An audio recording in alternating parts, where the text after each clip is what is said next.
results were recognized by a mention on the Dean's List and the prestigious Ken Grice Award for excellence in clinical examinations at the Royal Melbourne Hospital. A role model beyond academic results, Mr. David Darson is also a Muriel Moody Award recipient, a very special prize awarded to medical students demonstrating the most skill, kindness, and human understanding. Mr. David Darson is currently involved in research at the Melbourne Brain Centre into the development of post-stroke epilepsy. As an Axion, Mr. David Darson has, on various opportunities, served and led fellow Axions and the larger community. He was the Vice Head Prefect and the first President of our Student Council, as well as a distinguished member of the Boys Brigade, the hockey team, and represented Singapore in the Odyssey of the Mind problem-solving competition. Some of our signature programs, such as the Year 5 Exciting Race and the Custodians' Day celebrations, were introduced under the leadership of Mr. David Darson. In the Army, Mr. David Darson served as a platoon commander in 1st Battalion, Singapore Infantry Regiment, after commissioning from the Officer Cadet School with awards such as the Infantry Silver Bayonet and Sword of Merit, as well as the Infantry Best in Knowledge for his leadership and technical quality. Since leaving the Army, Mr. David Darson has filled his time by returning to tutor in his university and the Ormond College, where he used to captain the athletics team and serve as the head of music. His heart of service also extends to the global community, as he has been involved in medical and volunteering electives in India and Sri Lanka, and will head to Rwanda at the end of this year for a medical placement. A passionate amateur chef, Mr. David Darson also enjoys teaching the art of cooking laksa to his Australian friends. It certainly can be said that Mr. David Darson exemplifies what it means to have a holistic education, being a leader and a catalyst for change. Please join me in giving our guest of honor a very warm welcome.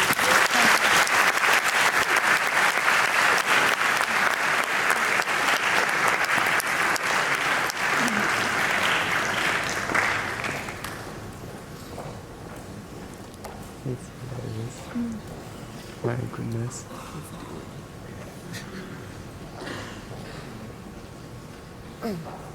Thank you very much, Paul and Kevin, for that very warm and nice introduction. Good morning, Principal Mr. Winston Hodge, honoured teachers, guests, family members, and fellow Axions. Thank you very much for having me. It's indeed a wonderful honour to be asked back here to speak. It's incredible being back in school, but at the same time, things do feel slightly different for me. For one, it's strange to actually drive to school, and more so to park in the senior admin car park lot, when just 10 years ago, I was standing outside directing traffic. But also, on a Monday morning, I'm strangely not quite as nervous coming to school, worried about any IAs or homework, or whether or not I've studied for Mrs. Karen Liao's English class, or prepared for Mr. C. Hock's biology practicals. Some good times back in the day. But nevertheless, it's still fantastic to see that some things don't change. That I get news updates on Red Sports about the many finals that come down to the wire, or that our clubs and societies are shining on the national stage, and in some cases, the international ones. Congratulations on all the many successes. It's nice to know that you are all succeeding in many fields. If you wouldn't mind though, I've got a short message to share. Today is special because we celebrate the start of new leadership in the Student Council and the Prefectorial Board. And there are lots of new ideas and new changes to look out for. That's very exciting. But as we celebrate 10 years of the Student Council and 56 years of the Prefectorial Board, it's important to realize that it was actually built on a countless number of hurdles and so-called little failures. It's important to recognize that those many challenges over the years have made the Student Council and prefects what they are today. Sometimes all of us get so fixated on success that when we encounter failure or road bump along the way, we think, bang, that's the end. That's the end of the world. There's no recovering, that our lives are going to be adversely affected by that failure. You know, we think that not getting what we set out to achieve means we have attained nothing at all. Believe me, I felt like that on a particular day in February 2008, when Mr. Peter de Mortier, who looks exactly the same as he did 10 years ago, handed me my IB results, and I was absolutely devastated. It wasn't enough for NUS medicine, it wasn't enough for any scholarship. I had the lowest score amongst my group of friends, and it was below the average IB score in school. But of course nowadays, the average IB score in ACS Independent is extremely high, and I almost feel embarrassed talking about my IB scores, but it's fantastic that our school is constantly breaking records every year, and credit goes to all of you and all the teachers for achieving the incredible. But I digress.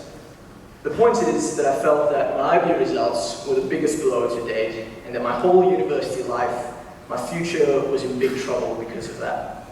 And it sounds drastic, but I'm sure many of us have felt similarly at times. But I think I would like to tell the student councillors, the prefects, all the students here, and all the students in the auditorium, if you're still with us, that we're all going to face challenges, and some challenges will be seen as failures. But it's important to realize that it's all part of a journey of being a leader and a student, that it's a normal part of growing up, that we realize that failure gives us the experience to actually be better. For the student leaders who will be pushed to your limits, organizing events, dealing with troublesome counselors, dealing with scary teachers, dealing with the students that you owe your positions to, and to also somehow try and find the time to study and prepare for your internal oral presentations, etc. You will face hurdles and failure. And I'm here to tell you that I think that's okay. What is essential, though, is that we learn from our mistakes. I feel like my IB disappointment was a big blow, but I think it was probably one of the things that helped me develop most in my life.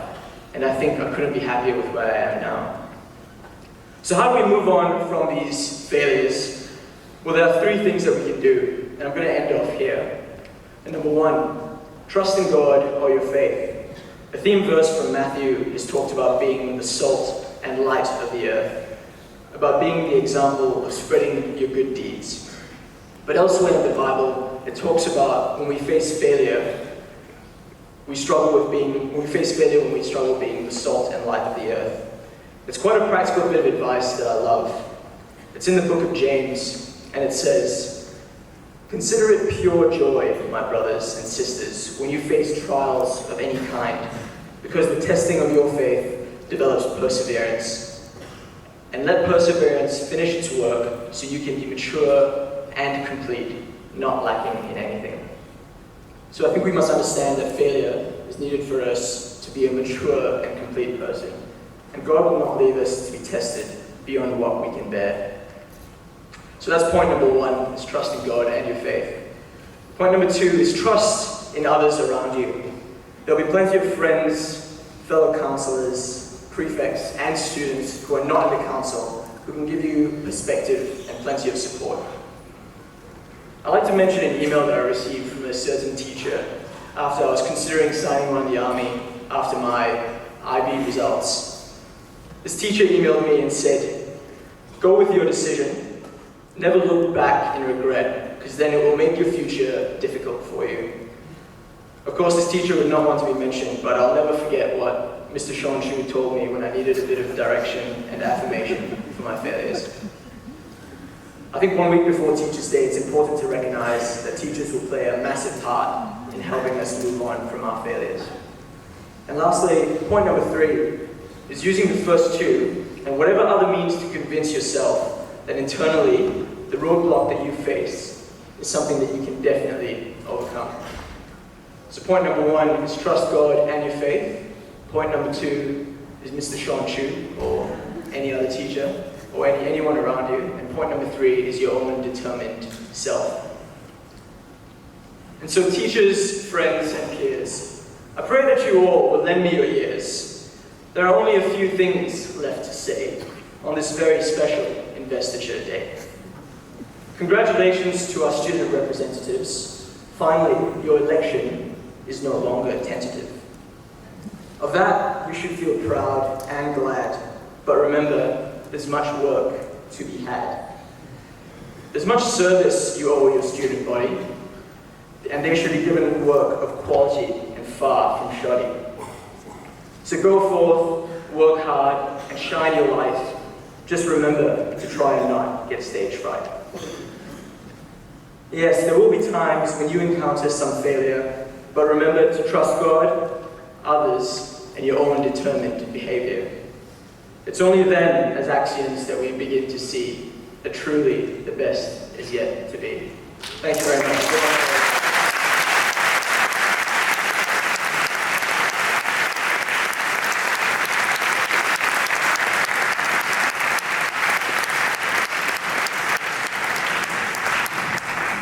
Thank you, Mr. Devathasan, for your inspiring speech.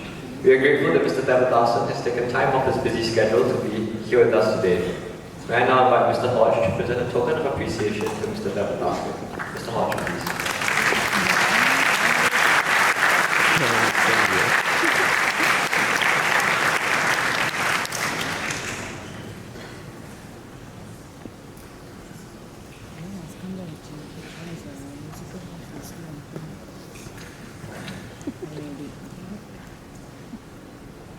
Maybe.